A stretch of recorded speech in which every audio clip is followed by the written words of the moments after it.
Great. Thank you, Betsy. So good afternoon, everyone, and welcome to today's workshop on business models with our presenter, Roosevelt Smith. I'm Mayor Schulman, and I'm representing the Hartford Foundation for Public Giving. And with me today are my teammates, Betsy Johnson and Monica Kelly, who are here helping us to make this a great online experience for all of you. And my co-host this morning is Daniel Alexander from the Hartford Public Library. And this workshop is brought to you by a longstanding partnership between the Hartford Foundation and the Hartford Public Library, which aims to meet the needs of smaller nonprofits. So we have a lot of ground to cover today, so we won't be taking a formal break. But if you need a break, please just go ahead and take it anytime that's convenient for you. Also, if you have questions or comments as we go through the session, please use the chat, enter your questions, and we'll do our best to get to all of them during the session. Towards the end of the session, Betsy will provide a link to a brief survey, and your feedback is very important to us. So please just take a minute and fill out the survey and share your thoughts about today's session with us. We'll also be sending you an email with the session recording along with the slides after the session. So it's my pleasure to introduce our presenter today, Roosevelt Smith.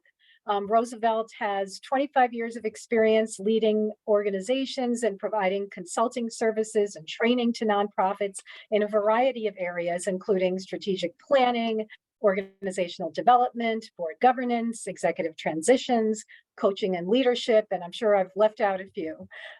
So Roosevelt's work includes both large and small, as well as volunteer-run nonprofit organizations in a wide variety of areas, from youth development to human services to social justice to the arts. So a big thank you to Roosevelt for not just leading today's session, but for developing the content for this session and for all that he's contributed to these workshops over the years. So to get us started this afternoon, we're going to launch a quick poll to see who's in the Zoom room today. So go ahead and respond in terms of your role with your organization.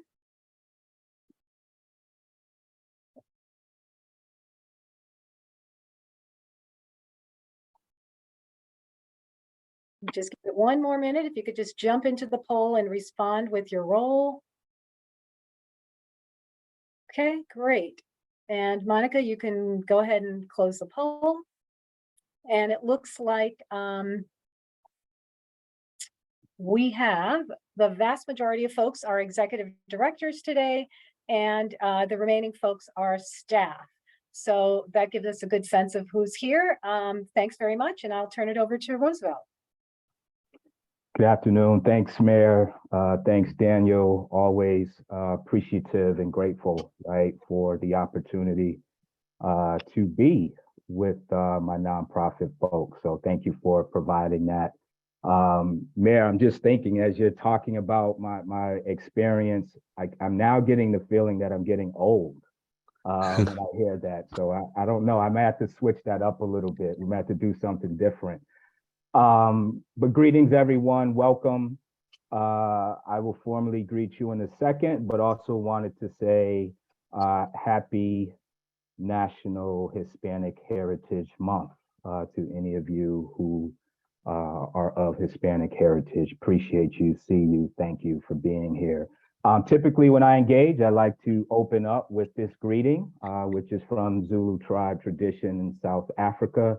The greeting is Sawubona, which literally translates to I see you, I appreciate you, and there's a recognition of this moment, this time and space that we're sharing together. And so for me, I like to start off that way because it's more substantial, right, than a hi, how are you doing?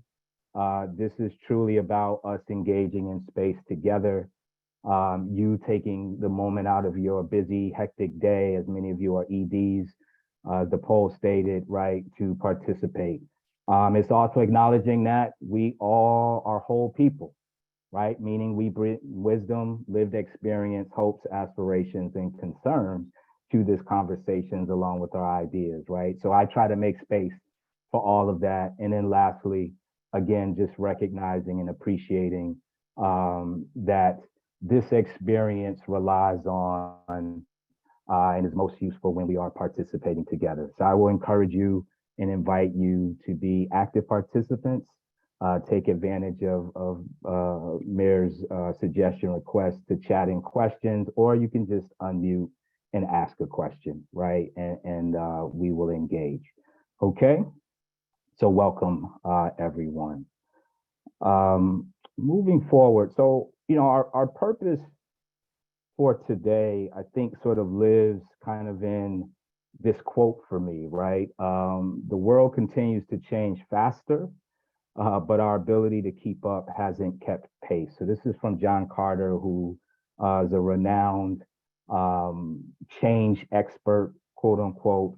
And that quote has always sort of lived with me when I think about showing up in opportunities of change. But when I think about it, right, like you all as EDs, as staff, as human beings, right, are constantly being asked for what? To go faster, to scale, to expand, to be more innovative, to be more adaptive, to make better decisions, to waste less time, break down silos, right? Whatever your work is requiring you to do, it seems like there's requests for more of that work, for that work to happen faster, and for you to constantly be in a state of change, right? And so then that begs the question, how many of us really understand how to do that, how to go about that, right? And so one way to think about that is, again, introducing this notion of a business model, right? And so what I hope for us to engage in today is to engage in the concept at large. What is a business model? We propose a tool that you can use to practice and to engage in business model thinking in a low stakes manner, meaning you can do this within your own team before you commit to making any decisions. Okay, so that's the large purpose. We will engage in what is a business model. We will practice what business model thinking and using a tool. And both those, this slide deck and the tool itself will be provided to you at the end of the workshop training. Our agenda, a little bit more to do in our opening and welcome. Want to spend a little time, just some context setting, thinking about our current situation. Then we'll get into defining and introducing the business model framework and tool, and then we'll do a deeper dive and let you practice a little bit, and we will wrap up by 1:30-ish or so. All right, does that work for folks? And I'm only seeing a queue. Thank you, Lisa, for being brave enough to show yourself on camera, and I need that energy. So good seeing you, and thank you for the nod. Others, I'm taking you being off screen, but you're paying attention and present, and so I'm going to say that silence is a opportunity to go forward. So when we think about current situation, right, this is just sort of some loose framing, some things that I think about when I am thinking about like the world around us, right? And so obviously we are in year 3 of a pandemic, and whatever that means and how that is impacting you personally, individually, as well as your organization. I've noticed this, or maybe just because I'm paying attention because we're in a pandemic, because I've been more stable, I've been more conscious around what seems to be a current and constant onslaught of various natural catastrophes. I was on a call yesterday, I think, with some folks, and they were talking about, Puerto Rico being hit again and being without the entire island, being without power, right? I think about my folks in Jackson, Mississippi, right? And there just seems a constant flow of natural catastrophes, right? And so what that signals to me is that Mother Nature is speaking, and we need to be paying attention. Racial justice and equity, right? This is a constant moment, right, that we were in. Some have called it a reckoning. I guess that's to be debated depending on where you are proximate in that conversation. But regardless, it is still, in my opinion, somewhat front and center. Many of you, as leaders of your organization, took advantage of a very unfortunate and devastating scenario of another Black male being murdered by the police, but use that as a window, as a moment in time to begin to explore and examine your own practices around racial justice and equity. Many of you formed statements. This is what we're about. This is what we believe in. And then what I noticed is sort of the pendulum began to swing the other way, where beyond the statement, what do we do, right? How do we change? How do we engage? How do we live and walk what we're stating in these wonderfully crafted statements, right? So that's another moment that we're in. Global and national politics, right? They are here. Regional politics, right? So all these things are impacting the world around us. And then lastly, the consistent day-to-day trends. And so I just named a couple in the right there, right? This language around the great resignation. How are you as organizations dealing with that, right? What does that mean as you transition back into office? And what I'm usually hearing is some type of hybrid model where you're 2 days, 3 days in the office, and maybe the other remaining days remote, right? What does that mean? How many people have actually left the sector or doing something else to never return, right? This other notion about sort of quiet quitting, which is a interesting term, right? But some of you may have heard that of late, where there's just this recognition, right? Folks are beginning to examine their time, their energy, where they want to place that, their value in the workplace, right? And no, we don't want to do more. As much as we talk about work-life balance, it's interesting that it gets named as quiet quitting. When as I hear it and engage with people who are considering, it's like, no, I really want to zone in on what's required of my job description, right? And as a way to manage my own mental health and work-life balance. And so we frame it as a negative, which is super interesting, right? But these again are just things in general that sort of frame the work and world around us, right? And to the right, here's what some of these things collectively create, right? A situation where things are volatile, right? As much as we want stability, what we really is required in today's time and age is adaptability, right? Because things are just moving at light speed, right? Things are moving extremely fast. Once we think we're stable, we have solid ground, something in this category to the left, right? Changes, shifts, disrupts, right? How we were approaching our work in the world. Uncertainty, right? It creates an ongoing sense of uncertainty. We are in constant change, or as I like to say, we're evolving, right? And if we're not careful, right, the consistent and constant change can begin to layer on top of each other, meaning we don't quite get through a full change or transition process before another change hits us. And so now we're dealing really with 2 or 3 or 4 or 5 changes at the same time, right? And so what does that create, right? The sense of dynamism, right? Things are dynamic, they're not static, right? And then lastly, turbulence, right? Even when we think we've hit sort of a smooth, again, it is nothing for something in the next day, week, month to hit our organization, right? That impacts how we show up in the world, right? And so what does this mean for us as organizations, right? Well, one of the things it means is that we're constantly engaging and interacting with these external forces, right? So if you look at sort of this graph, right, economic forces, some of those were mentioned in that, political, legal forces, right, our social and cultural forces, right, our technological forces, all these things that are happening, that are disrupting the way we show up, the way we do business, the way we engage with our constituencies and clients, right? The systems that we built, the strategies that we form, right, are constantly being interacted with, right, are constantly exchanging with what's happening around us, and vice versa. As you begin to think about that and make sense of it and try to then, formulate strategies in some of these areas, like what does it mean for leadership? What does it mean for management? What goals are we setting? How do we market ourselves? What impacts on operations, technology, structure, right?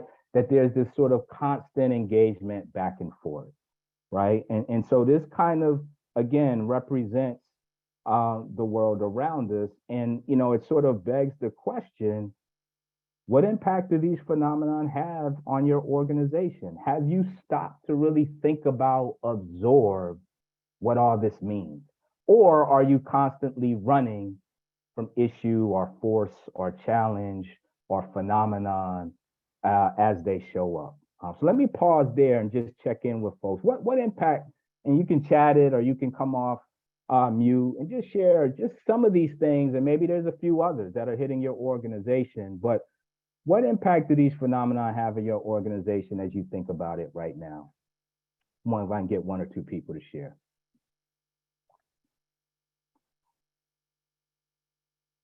Anyone, someone.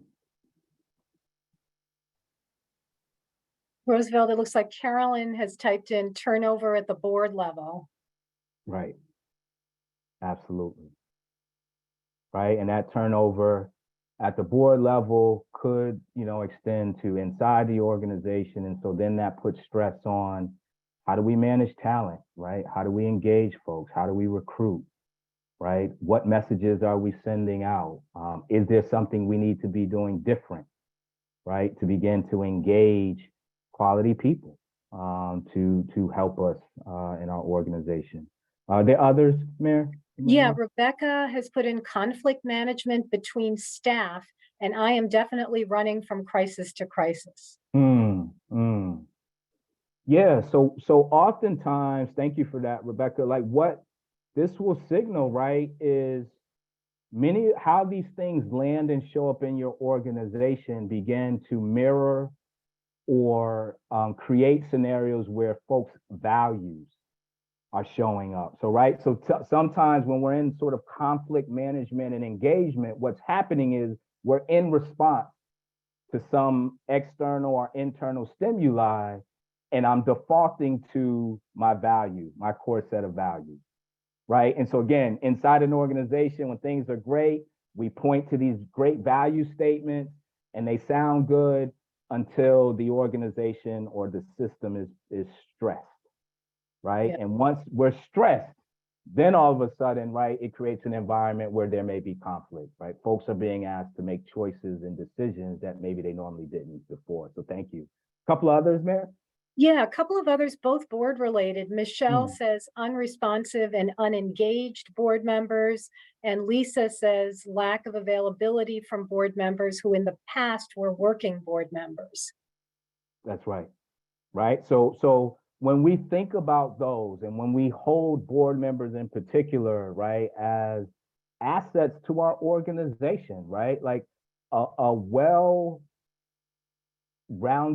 structured, productive board, however that looks for you, right, a healthy board that is showing up and engaging in the work of the organization in that moment, right, if we hold that as something that could be powerful and an asset to our organization. And here's what we're experiencing, this disengagement, this lack of availability, folks adjusting. What do we do about that? Where do we start? How do we decide whether it's a matter of changing or tweaking something, a procedure, a policy, a way of doing something that already exists? Or does it require, and I usually kind of frame it as reform, right? We're reforming something that already exists to see if maybe we can squeeze a little bit more effectiveness or efficiency out of it. Maybe there's room for that. But oftentimes to really respond to what we're dealing with, again, this with the world around us, it may require us to transform, meaning we need to do something completely different. Right? We almost need to let go of the old way so that we can make room for something new.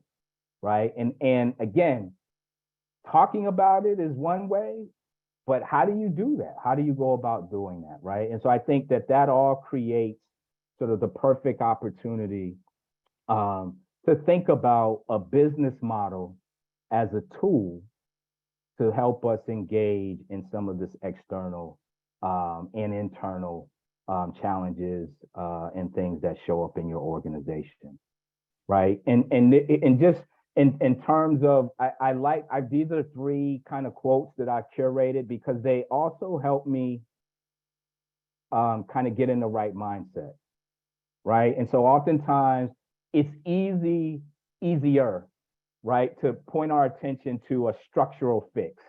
Oh, it must be a policy, it must be a procedure, it must be a different way that we can do this. And so we play with kind of that thing, that activity, that policy, that procedure, that action.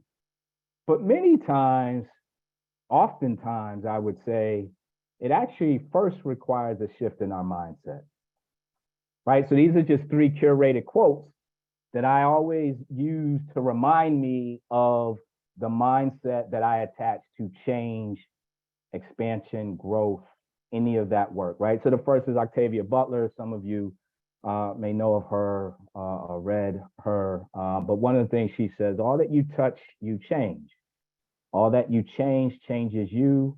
The only lasting truth is change, right? And so I like that because it again points to an interaction, an exchange, right? As I'm thinking about, as you as executive directors are thinking about, how am I going to respond to this board? And then you begin to ask questions of the board. Well, now we start touching each other, right? And so their responses may shift your thinking. Your responses and what you're sharing with them may shift their thinking. How both groups sort of engage with the external forces may shift all of our thinking, right? So there's a constant touching, right? That then allows us to change and shift, right? And it is constant. The next one by Maxim Gorky, right, says, in the carriages of the past, you can't go anywhere. And so in this one, it's not to say that our history isn't important. It's extremely important. It's extremely valuable, right? But some of the vehicles, some of the models, right? Some of the mechanisms, the operating systems that we use today that were created in the past are no longer suitable to meet, right, this fervence, this constant, consistent, fast-paced change. So we're not prepared. We're using old models and old thinking, right? And so in that carriage of the past, we shouldn't imagine that we're going anywhere. We'll be stuck in the past while time, movement, and space moves past us. And now that puts us in that cycle of always reacting, always being in a situation where it feels like crisis, right? So what we want to be challenged with is, what is important to think about, right? How do we engage and bring that through line all the way to current, right? How do we leverage that lived experience, those learned things? And then where can we transform, right? As I like to say in my house, where can we do the remix, right? And so there's this opportunity that to go somewhere different and new, we need to be doing something different and new, right? It can be grounded and expanded upon, right? But in its application, it may need to be different and new. And then lastly, and this is one that I continuously live with because it challenges me, right? When I think about, as much as this conversation about change, we're looking towards the future, right? How do we show up? How do we engage?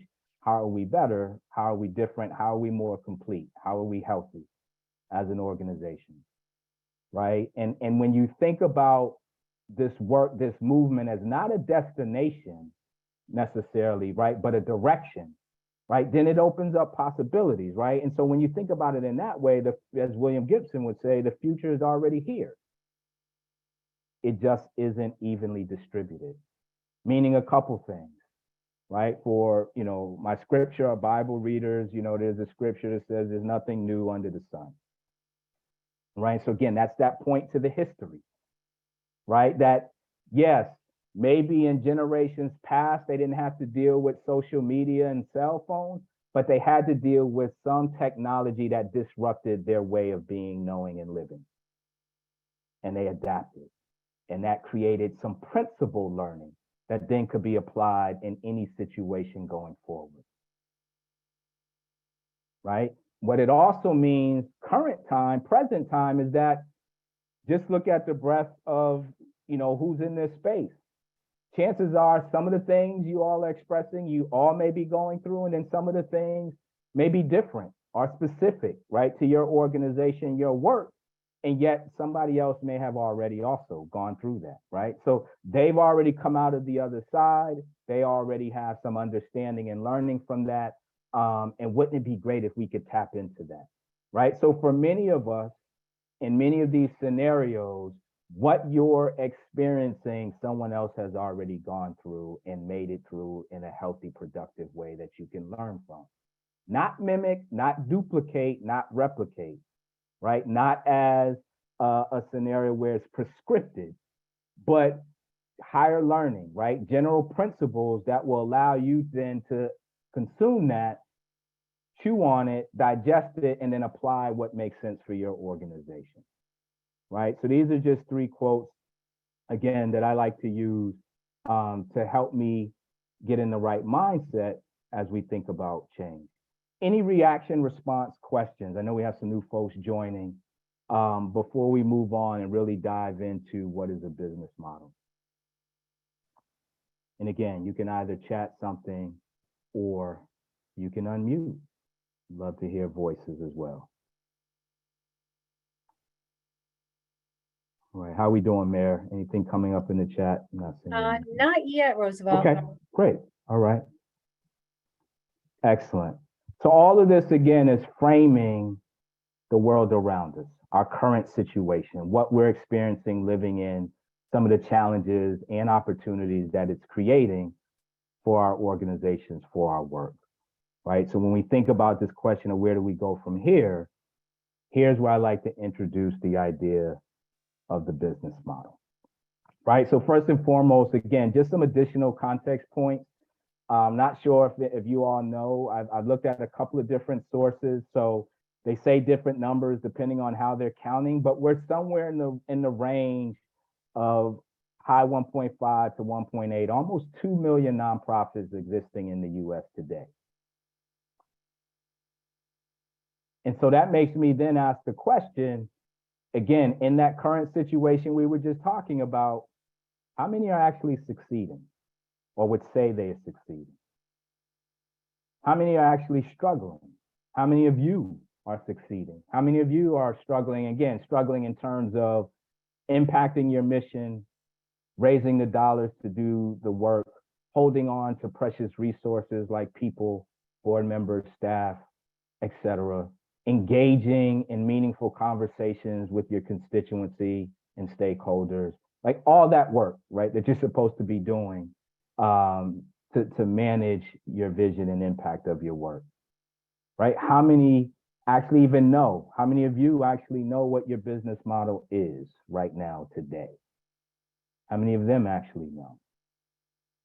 Right? And so these are questions when I start looking at these numbers, when I start then comparing that to the conversations that I'm having with different organizations day in and day out, and I'll ask the question, oh, so let's great, thank you for sharing, right? Thank you for telling me how this is all impacting. What's your current business model? And I get cricket, right? So they'll try to answer it, or it'll just take a little while to answer. And again, hard to talk about, easier to envision, right? So we're going to do a little bit of both. So to demystify, to really create it simple, how I think about a business model is really a response, answer, and interaction to these 4 questions. So the first question when we think about a business model is, who are you? Right? And typically we go to our mission, if we have a vision, and maybe it's a set of values as well. Right? And again, I'll ask you, I'll encourage you, I'll nudge you a little bit to maybe expand that thinking a little bit, right? To also think about your culture. Are you risk averse? Are you risk takers? How does your organization support or not support experimenting? Are staff, you, your board, concerned about making mistakes?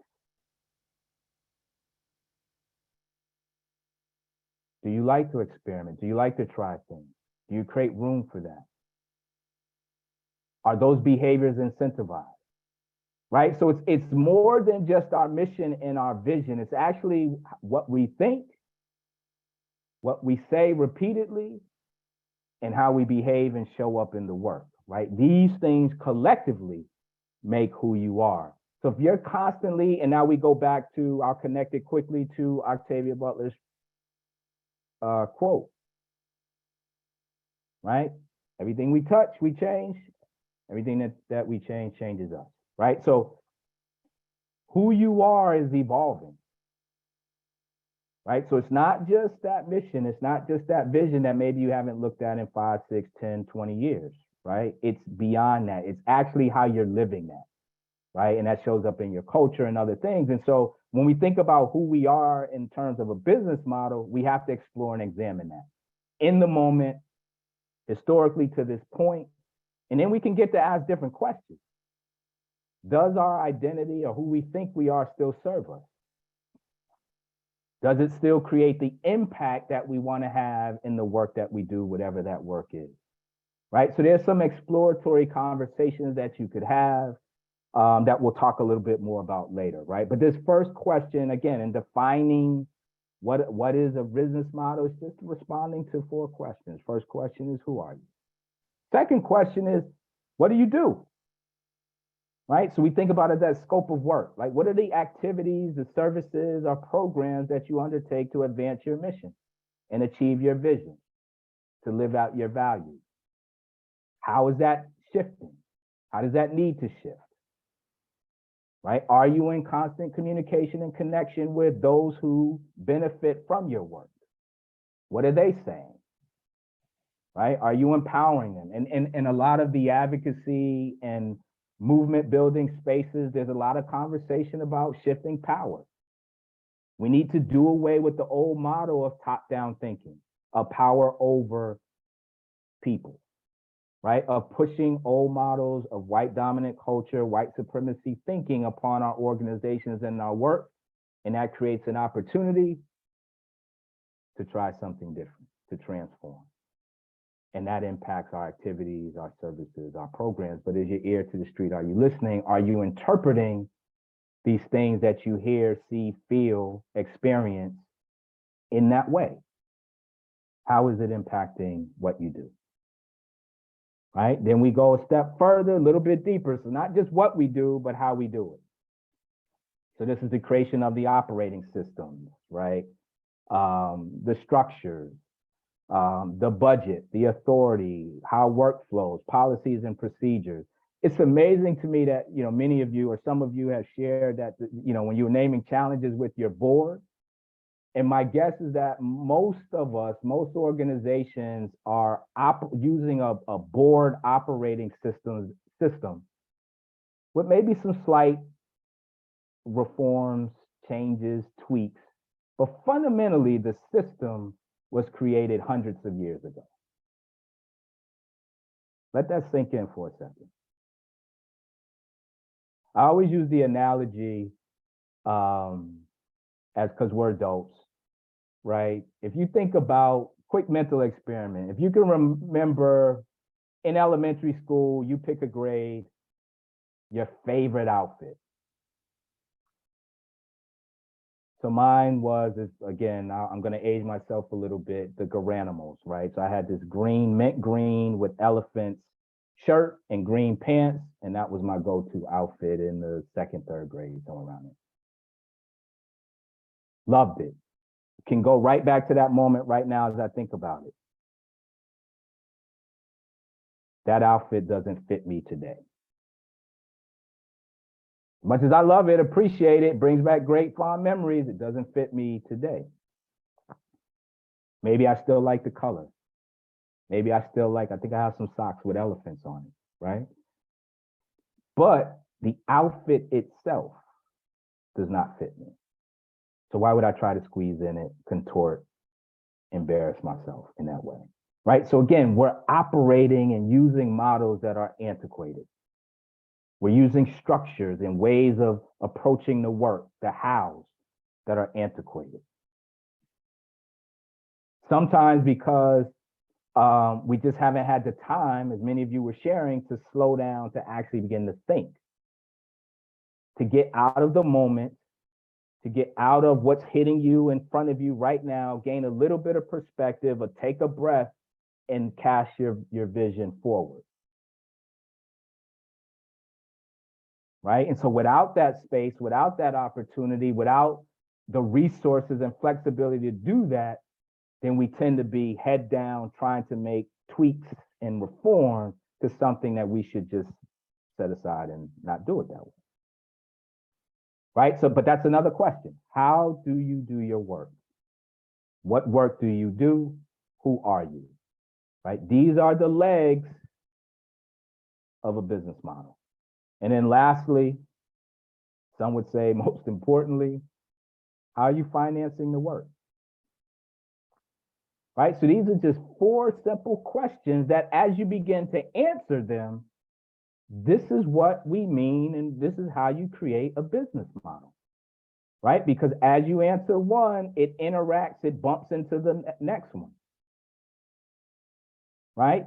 Are program services and activities reflective of our mission and vision? When's the last time we looked at our mission and vision? I don't know. Does our mission and vision still serve us? I don't know. If it doesn't, well, then it's impacting the work that we do, which now means that the work that we do may be out of sync.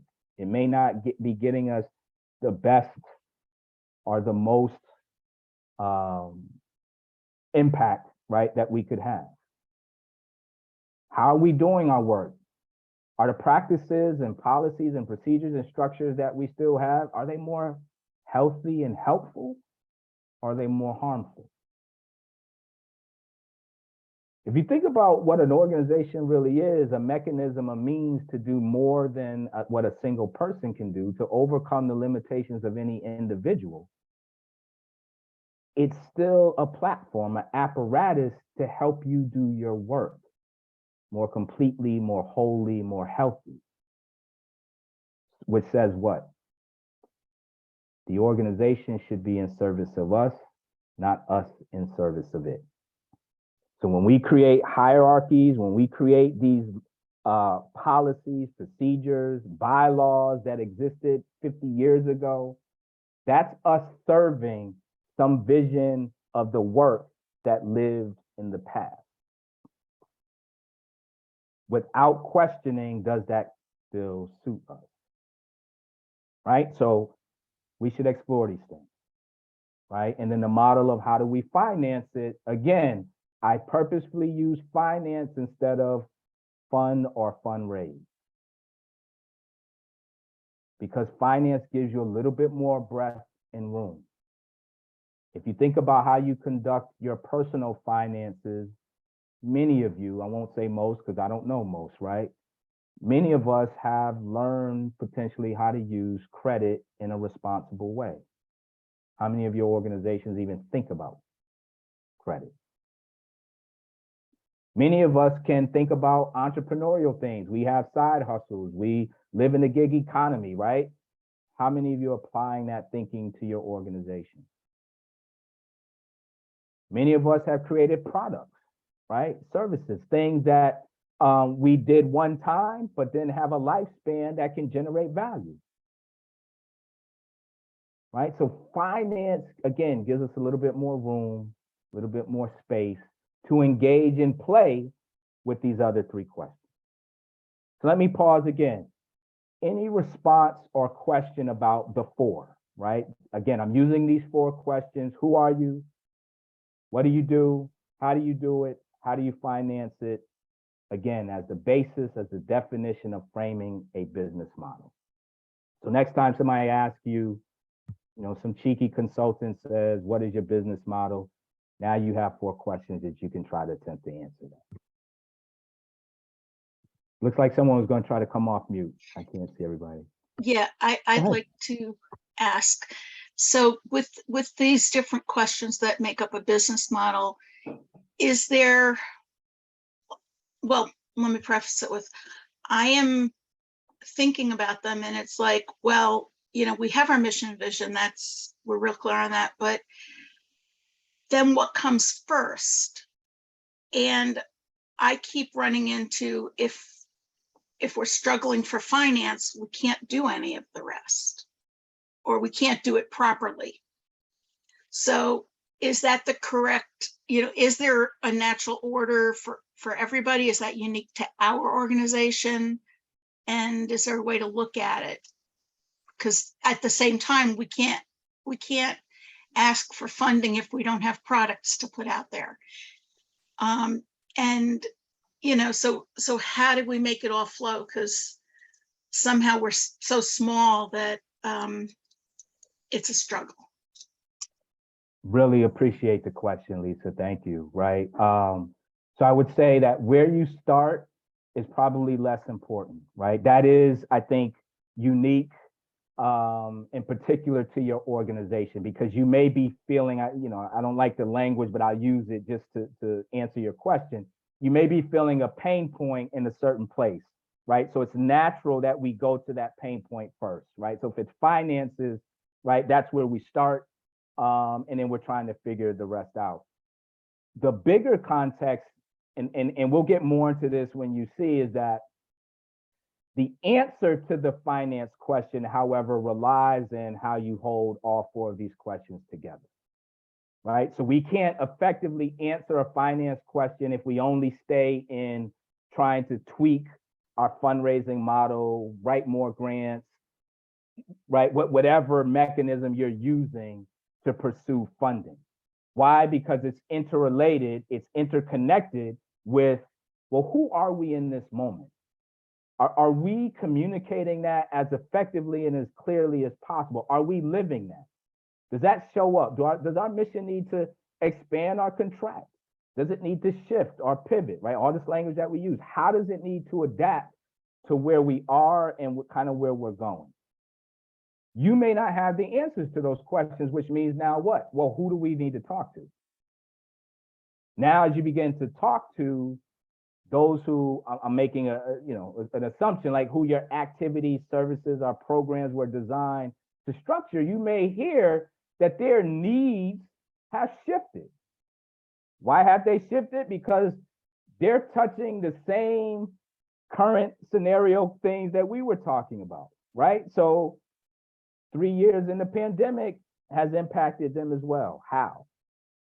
And how is that reflected in our program, services, and activities, right? So start where you need to start, but just don't stay there, right? Expand your lens, grow, expand, and we'll get more into sort of how you can do that.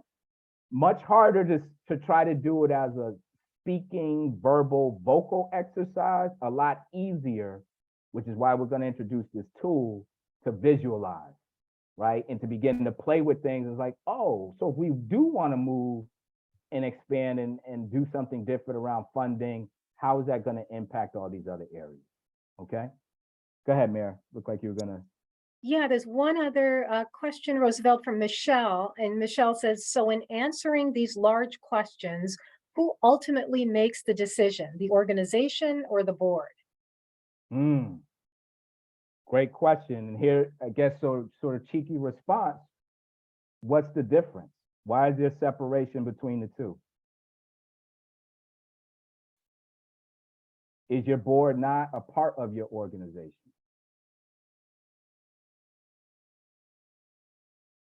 Right? So again, this is part of that old structural thinking that it's the board over there and it's the rest of ED staff, quote unquote, organization over here, which then would then create a scenario to ask that question, right? So fundamentally, I challenge the very notion that we're holding those two things as separate entities, right? All the board is a structure within your organization that is supposed to provide guidance, leadership, direction, and ensure, right, that your organization has the resources that it needs to succeed. How anybody in that group, the board, can govern effectively in that way and yet be outside or be seen as outside of the organization baffles me, right? So one way, I guess the answer is like, how do we bring those two things together? How do we integrate the board and its perceived function, right, to work in lockstep, be in alignment, be a part of the organization, so that we're not, it's almost to me like it's almost like a false question, right? Because it presumes that there's separation, there's distance. And I think then what you'll find is that the decisions then become a collective decision, right? They're made in partnership with each other based on the wisdom, knowledge, understanding, experience that's needed to carry out said objective. Right? So we include our board in a more productive way. We create a mechanism where they are in partnership with the work product, which generally is held by staff, that there's opportunities for both to interact, to learn and build and engage with one another. I think what you'll find, part thesis, but also I've seen it, I've helped organizations do it, is that distance, that gap between the two closes, and that becomes a non-issue. It's not even a question that exists, because again, groups are then making decisions together. Does that help to answer the question? Any others, Mayor? Actually, just a couple of comments, Roosevelt. Levette says it would be helpful to identify in what cycle the organization is currently out of the 5 cycles of organizational life. And then Carolyn says, I would answer because the board doesn't always understand in order to make decisions, or are stuck in the how it's always been done. Yeah, that's it, right? So the larger issue is, well, let me respond to the first thing. Absolutely right, right? So anyone who's familiar with holding life cycles, in some examples they're 5, and some they're slightly more. But all that says is organizations, like people, sort of move through stages, oftentimes not sort of in a sequenced way, but there are identified stages like startup. Then you kind of go through a growth phase, right? And that means different things. It means it's an opportunity for you to do things differently, right? Then as you grow and get more under your belt, you create more structures, systems, processes. You formulate, you bring more resources to your organization. You're moving to the peak of the curve, which is a mature organization, right? And as you can imagine, if you stay and you mature too much, you can actually become static, right? Meaning you go so internal, you get so caught up in your systems, you created a bureaucracy and a way of doing things that now it's harder to be nimble and change and adapt, because it now feels like, oh, we got to change the whole thing, and that can be daunting for folks, right? And then you start sort of a decline, which is an opportunity to reset, to revisit some of these questions, or you continue down the downward slope of sunsetting as an organization. So thank you. I forgot who you said, Mayor, who raised, yes, it is important to identify, or part of this thinking, where you are in your life cycle. And then to this point of the follow-up to, well, the board doesn't know, and because they don't know, it's safer, it's more comfortable, it's easier to sort of make decisions status quo, right? Well, then we don't grow. So then the question becomes, well, how do we get well, 2 questions. From a mindset perspective, do they want to know? And then how do we create a scenario where they can know? Right? How do we begin to engage with the board differently? Not supposing that they should have all the answers, right? If we see, again, my definition of an organization, if this is a means, how does the board interact with this organization to get the answers that they do need? Will that impact what systems we create, what structures, how work flows, what policies and procedures we use? Right? So it's really examining what feels like the symptoms questions. They don't know, therefore they stay, and therefore they make decisions, and it's hard to get them to move.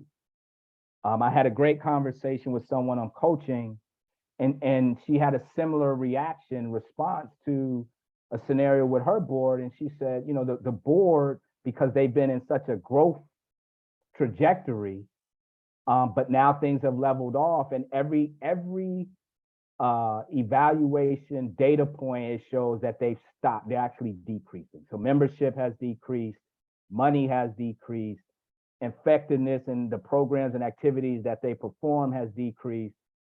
And when she went back to the board to say, hey, let's look at this, the board still wanted to operate in a growth business model, right? So clearly there was a disconnect. And so our conversation then began to be, how do we close the disconnect?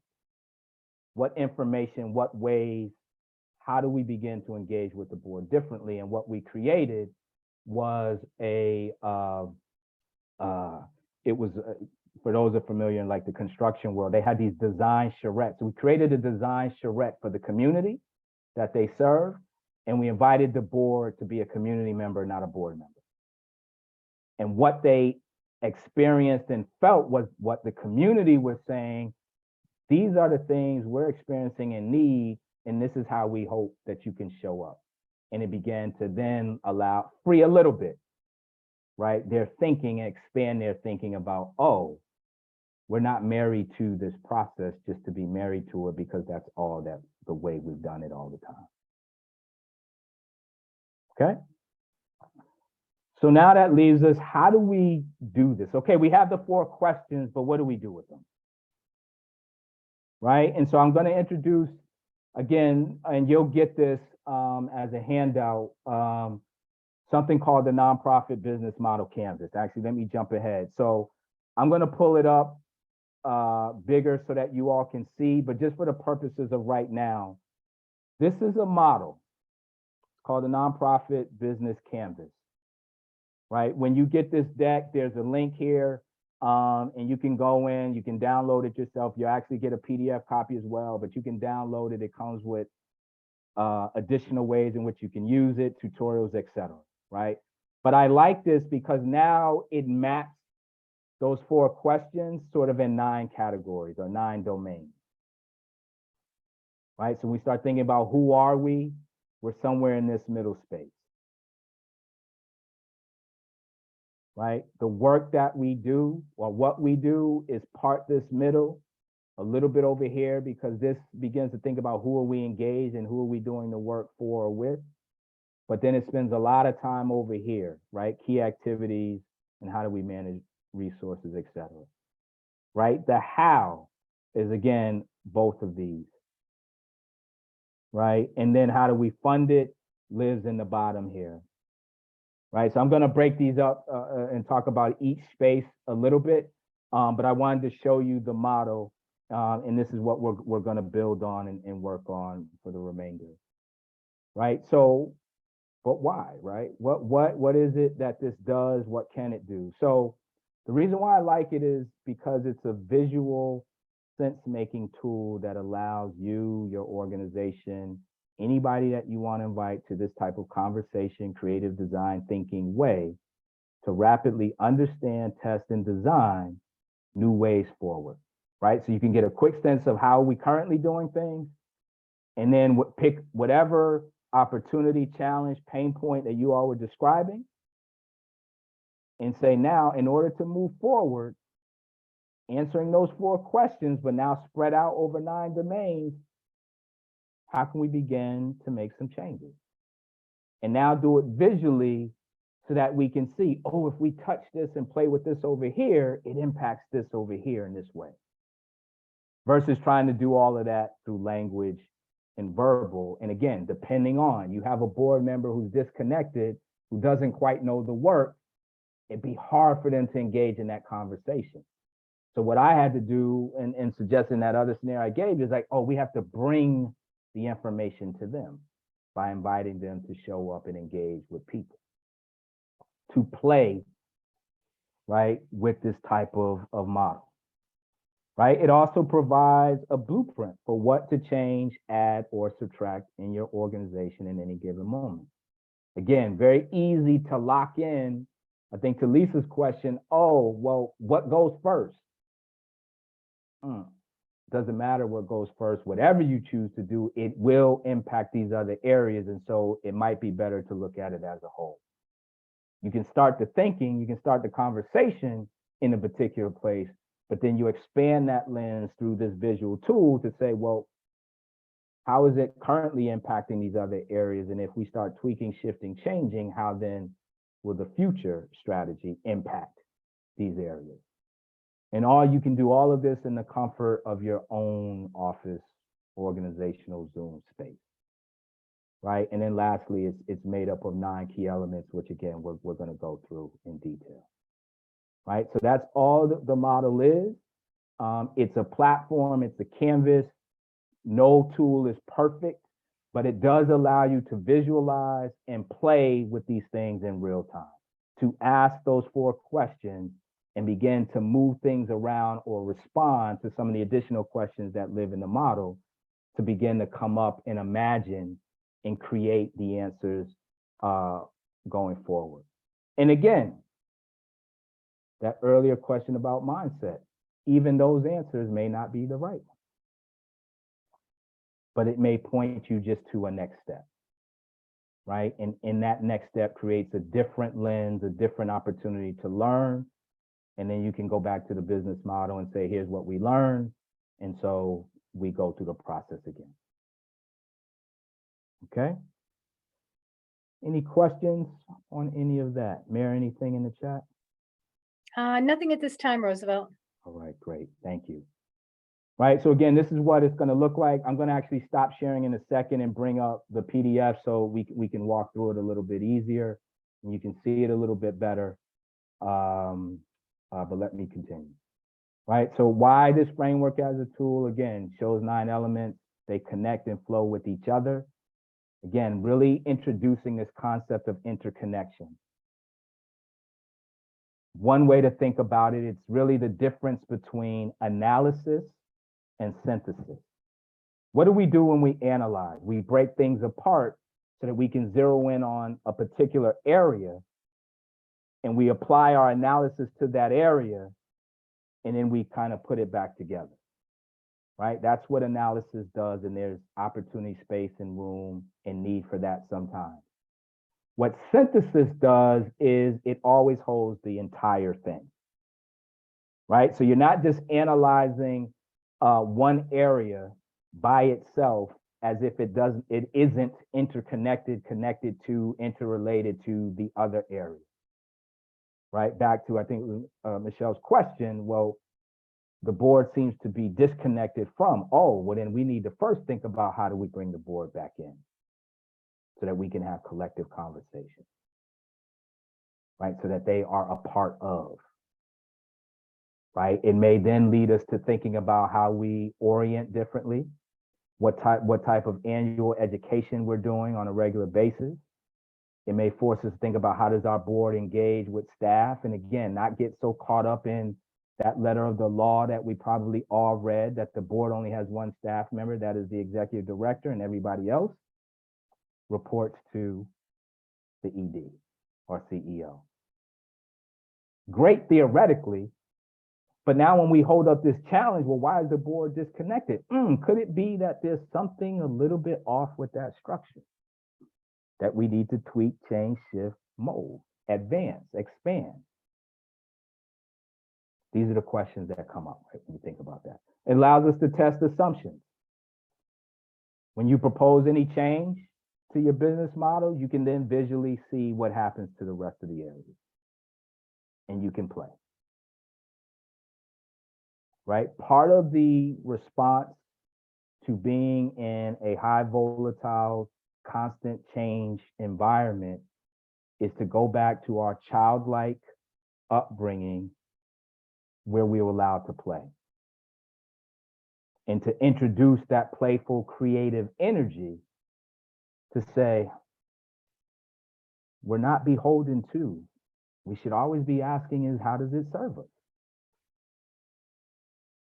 Is it providing health and well-being to our organization? Is it expanding our impact? Is it giving us the impact that we actually want, et cetera, right? But this framing of playing and experimenting, right, is helpful when you in engaging tools like this. And then again, it allows you can imagine, experiment, prototype, so we can quickly get to and have a bunch of what if scenarios. If we do this, if we try that, what happens?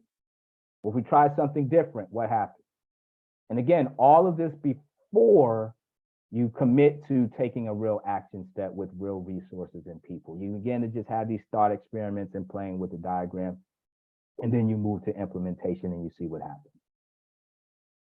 Right? And it actually, some folks are like, oh, that sounds like it takes, no, it actually saves time. Right? Because it allows you to go through several scenarios. It allows you to make some connections.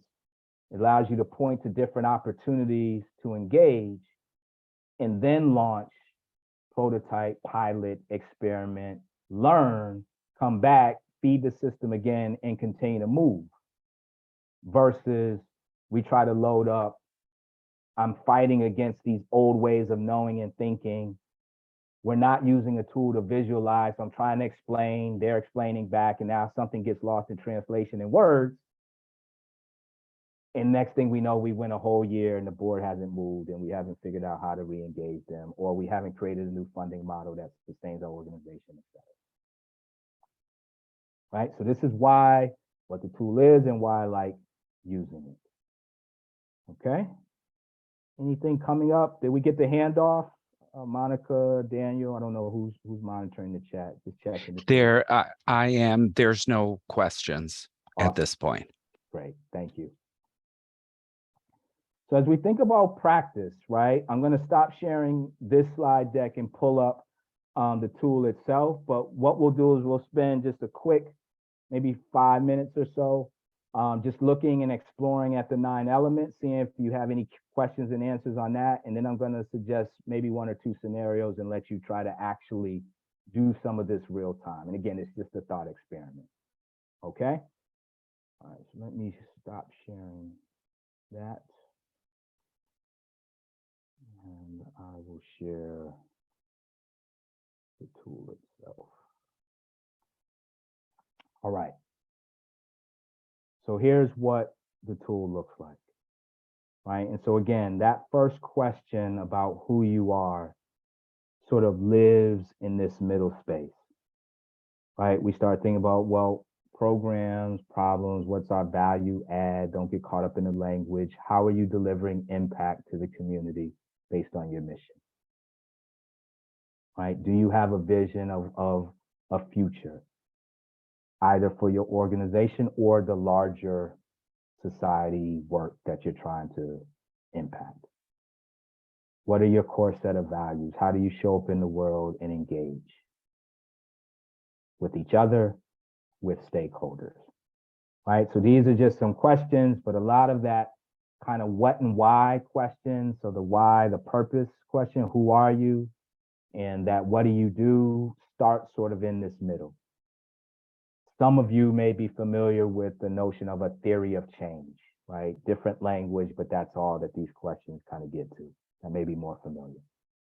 Then you get to play, right? So when we look to the right, what we're really now thinking about is, okay, well, who's a part of, who needs to be a part of, who's engaged and connected to our organization? Who are we doing work with and for, right? So it asks questions about who are your stakeholders? Have your stakeholders shifted and changed? Do they need to be expanded? Right? I love this sort of, and to the left, right? So there's categories here, stakeholders. Again, the easier ones, whatever language you use, clients, constituents, recipients of services, etc. There may be a category 2, volunteers, participants, collaborative partners, so on. You may use members or customers, right? High-end donors, low-end donors, philanthropists. I would include staff. I would include volunteers. I would include board as stakeholders. This gets to a little bit, Michelle, I think of your question, right? So then it begs, like, what type of relationship do we want to have with each category of stakeholders?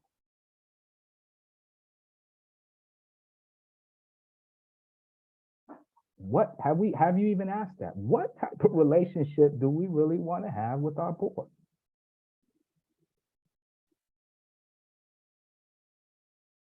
What type of relationship do we want to have? You working with the youth program. What type of relationship do we want to have with youth? I started my first nonprofit in the early 90s.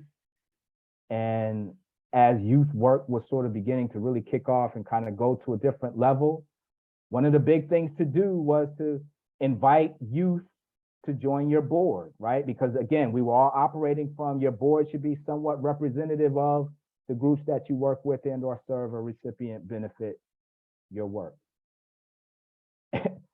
And so following that thinking, I remember identifying a couple of young people in our program, high school age students, thinking, oh, yeah, you know what? They would be great. They could hold their own. They're very vocal and all of that. And I began to talk to them. They're like, we don't want to be in a room with a bunch of old people. That's what they say. We don't want to have conversations. They don't listen to us. They don't think we have anything to add.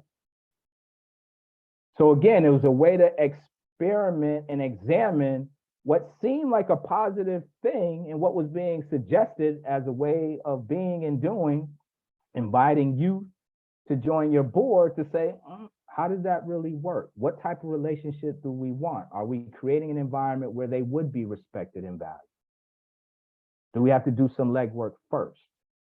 Right? So it's just another way for us to just, again, think about in terms of relationships. Right? Most of this work, most of our challenges can be solved in community, which presumes that if we're in community, we're in relationship. So this is a good one. Channels, right? How do we reach our stakeholders?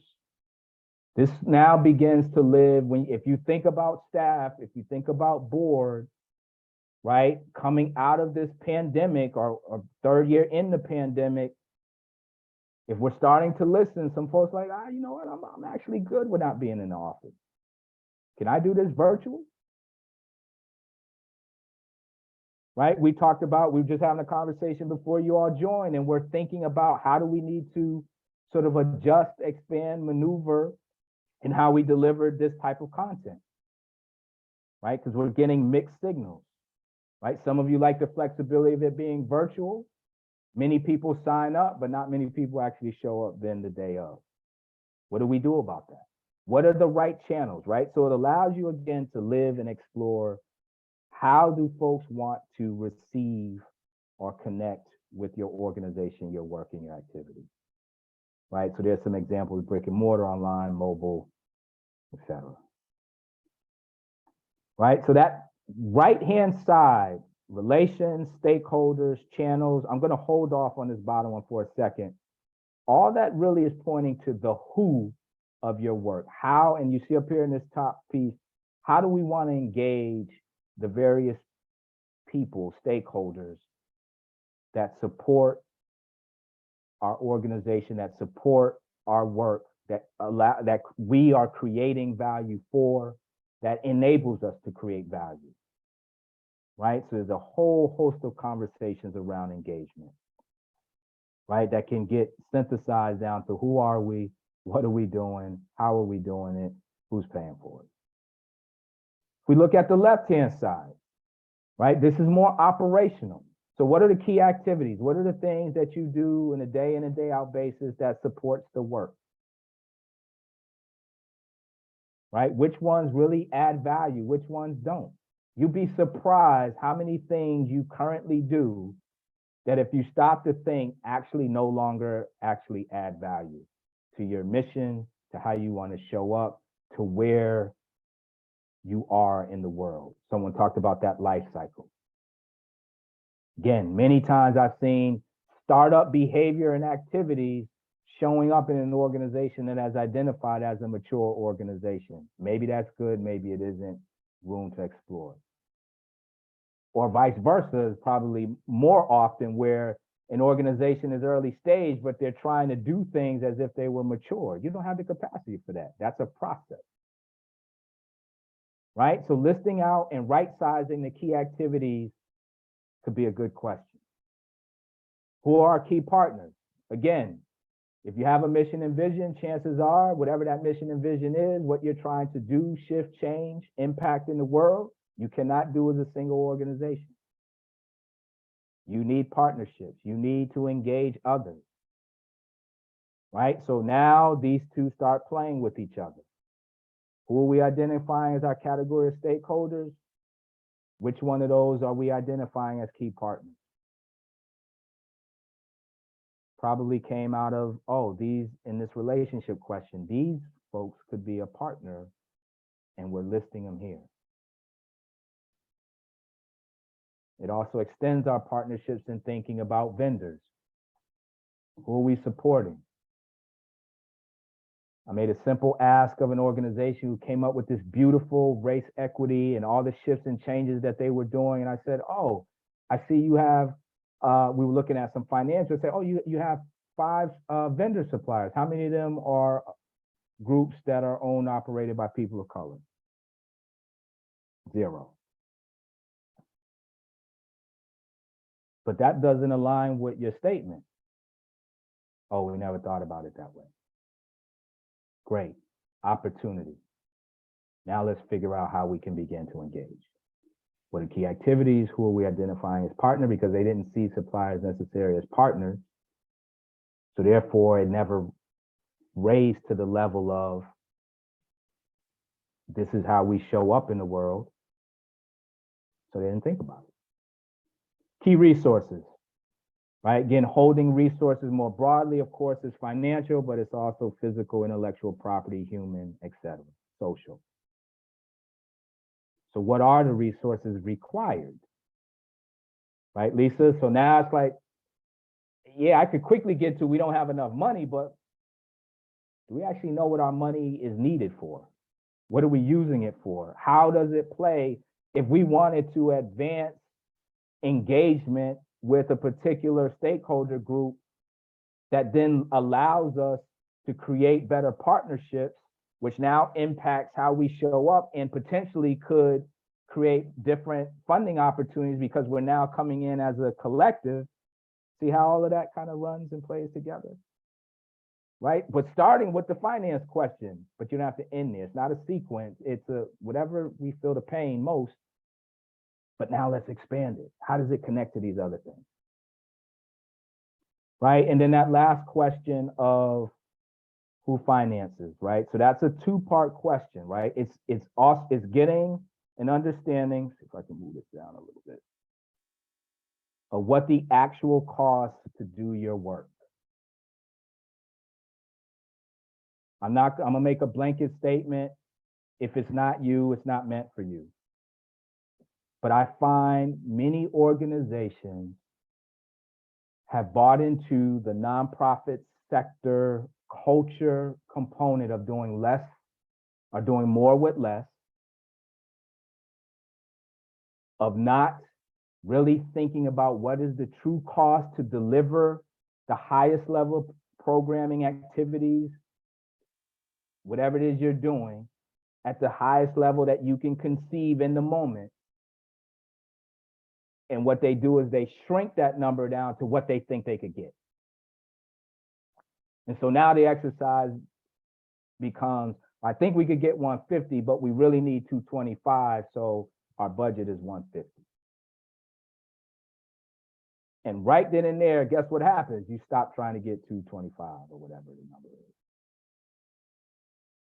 And if you stop trying to get 225, well, then we just opened up a scenario where stress is going to hit our organization because the real budget should have been 225. So we have to have realistic conversations. And again, and it's not to say if the number is 225, you may not get it tomorrow. Like the next year, you may only raise 150. But then we're thinking about, okay, what do we need to do to increase that 10, 15, 20, 50 or whatever? Double it. Right? And how do we play with these other areas to help us think about how to do that? Right? And then the right side is sort of the creating value, or value captures the language here, but it's kind of the strategies that you're going to use to finance your work. So here's the cost. This is how much it's going to cost, and we need to be very clear on what that is for the moment. Right? Our best understanding of what that is, and then here's how we're going to structure and strategize on how to do that. Right? And what's this non-financial measures are ways in which we demonstrate our impact. So some of you who have direct engagement with individuals in a learning capacity may use behavioral change as indicators of success. Some may talk more larger social impact. Right? We are going to end racism. right? That's a social impact, very big way, right? Some of it you may find in your mission. So how you're defining your mission, you should then be using that to talk about how you're creating value. And that should all be in alignment with how people, channels, want to receive and engage with you, right? So see how this all works together and where you can apply the 4 questions to engage in any of these 9, right? But some are kind of naturally fitted. So that those first 2 questions, kind of the why, purpose, and what sort of live in this social value proposition. Again, fancy way of saying, assuming you have an idea that can add value to some group or larger society. What is it that we're doing that allows us to do that? And how are we backing that up? Because we've had conversations and we include the right people to help us think about that. That then gets drafted as a mission statement, maybe a vision statement, and then we're having some conversation about values, how we want to show up with each other. Right, so that's the first 2 kind of questions. Then we start thinking, okay, what do we want to do? Right, so there's an extension of our value about programs, but now we start getting into some operational stuff on the left, engaging partners, key activities, how much is this all going to cost? What type of resources can we access? What are we really good at? What are we not so good at?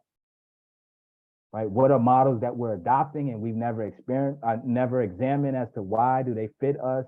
Do they belong with somewhere else? Okay.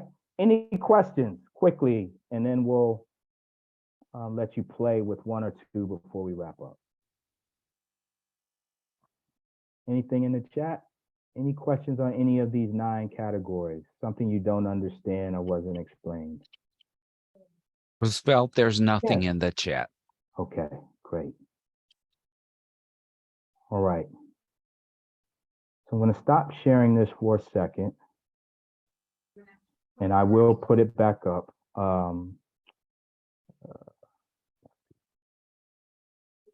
Just so you can see, we can play a little bit with some scenarios, okay?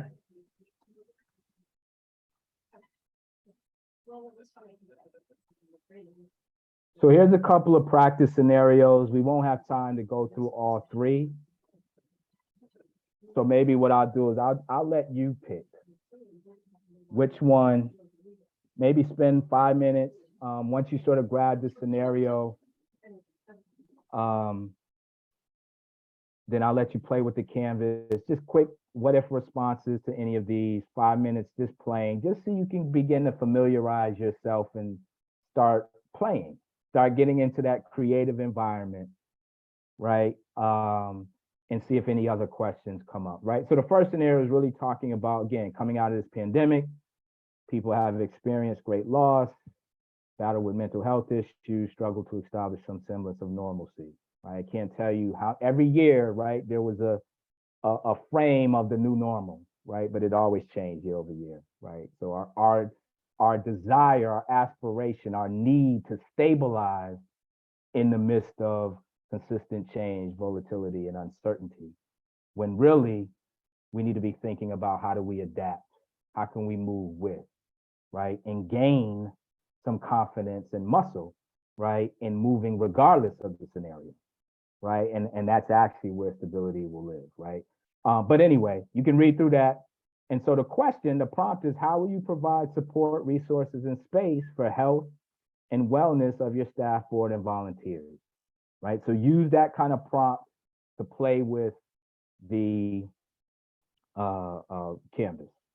Scenario 2, this is real, right? One of the things, and remember we talked about in that one of the slides, it talked about how technology is impacting us, right? So digitization of payment technology is moving, right? When we think about engaging younger people in particular, right, who are familiar, grew up in, right, are not foreign to Apple Pay, Google Pay, Visa Direct, all these other digital wallets.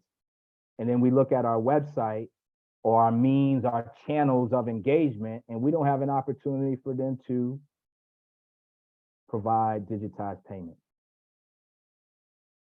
right? This may be real for some of you. And again, the quick response would be, oh, we're too small. I'm not accepting that. You can figure it out.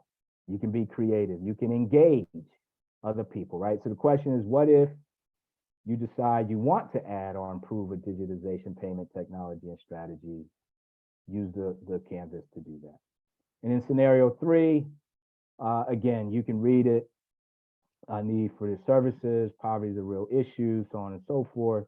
What if you decide that you want to expand your flagship program services to meet increased demand? So many organizations that I'm engaged with now, as a result of the pandemic and just their work in general, or where we're going as a society, are feeling a huge increase in demand for their work, which now requires them to expand in some way, shape, or form to try to meet that demand if they so choose to.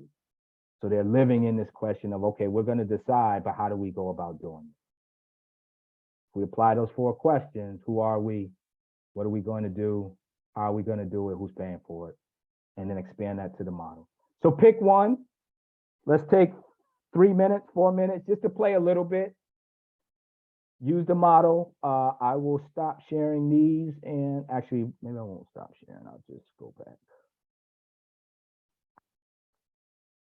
All right, here's the model. Hopefully you can expand that in your screen.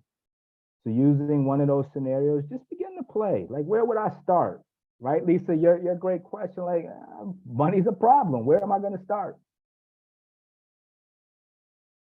Right, but then quickly now, oh, well, the solution lies in how all of these things are going to play together. Right, digitization may becomes a strategy. Who do we need to engage? Are there partners already existing? Is that a way that some group of funders, donors wants to engage? Do we even know that? I like number 3. You like number 3? Go for it, Leslie. Yeah. Go ahead. Increase programming to meet the need. And as you were saying, through the pandemic, well, things have changed. Some people don't have the money they used to have. There may be greater need. The numbers may have expanded. More people are asking for help. Others are doing well. Right. But how do we increase our programming? Maybe people need something different than what we were given before. Yeah. So where would you start, Leslie? If you were to really explore that question, where would you start in this sort of canvas? I don't know. Some people, some nonprofits may have a little bit extra money to use right now because of the American Rescue Plan. Yeah. And so, and again, after coming out of the pandemic, and which we're not out of, there's more people now not working. And so more time on their hands. Sure. So people need something constructive to do, 100%. something to engage them, something they could feel a part of. Love that. Love Yeah. that. Right. So I heard a couple of things. So one, love, like you thought about, oh, maybe there's already funding opportunities that we can leverage, right, to use. So again, monies that are still available or accessed or haven't been fully used to meet a specific need that came out of the pandemic, for example, and you named a few, right? There may be other funding examples that are popping up that maybe you would not have considered before, but now not sure, right? Because we're thinking about the other questions. So love that one. Then you kind of went to what I heard you sort of this stakeholder group, right? So really understanding the who and what needs do the who or whom have, right? Like, so there may be this pocket of people who are choosing not to go back to work, but want to be constructive.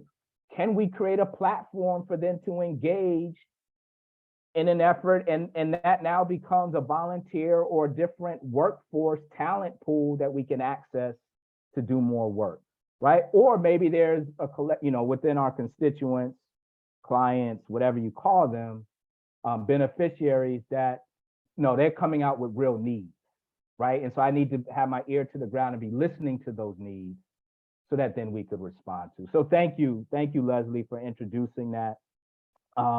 And I won't, just because of time, again, you can play with this. I just really wanted to use those scenarios as a way for you to gently begin to leverage this tool, start playing with it. And I want to kind of actually stop there and just see if there's any questions before we wrap up. Any questions about anything that we've covered today, how to use the Canvas, anything? There are no questions in the chat.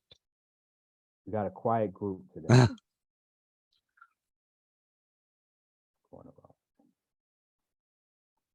Okay. Well, hopefully, again, this is in your slide deck. I just like to offer wisdom as it's been given to me. I won't read them all, 3 sort of cloud thoughts, right? This idea of we, I think too much of our sector has sort of bitten off the apple of single organization, trying to carve out your niche in the world to do the work when your missions and your cause and your vision and desire for impact is much larger, which then puts you back into a we space. So this one is challenging the mindset, right? And I love how this is framed. Again, this fear of, I got to have the right answer. No, maybe you just need to identify the opportunity, the possibility, and begin to take small steps or big steps, right? In exploring what if. If we really want to move here because we think that it will have or offer the best value for, then what does that mean? How does that need to look? And not be afraid of, right? But actually work, be strategic, right? Begin to now plot things out over time. And then lastly, again, this idea that organizations are organic, right? Which means that, I forgot who mentioned the life cycle model, right? You will go in and out of phases, right? Things that you used to work and work very well and was successful will no longer work because of new situations, circumstances, right? Challenges that are confronting you, chances are somebody else is also experiencing them or has experienced in them. And so there's opportunities to learn from those groups, right? So this is, again, just some wisdom that I curate over time and passing on to you all. And then with that, thank you very much. Appreciate it. Again, leave room for 1 or 2 more questions. And then I'll hand it over to you, Daniel. Appreciate you all. Thank you. There are no questions at the present time in the chat. So thank you, everybody. Thank you, Roosevelt. I just wanted to let everybody know that copies of the slides and the tool will be sent via email to everybody after the session, along with a copy to the recording of the session. Please complete the survey as you leave. Thank you so much for your presence.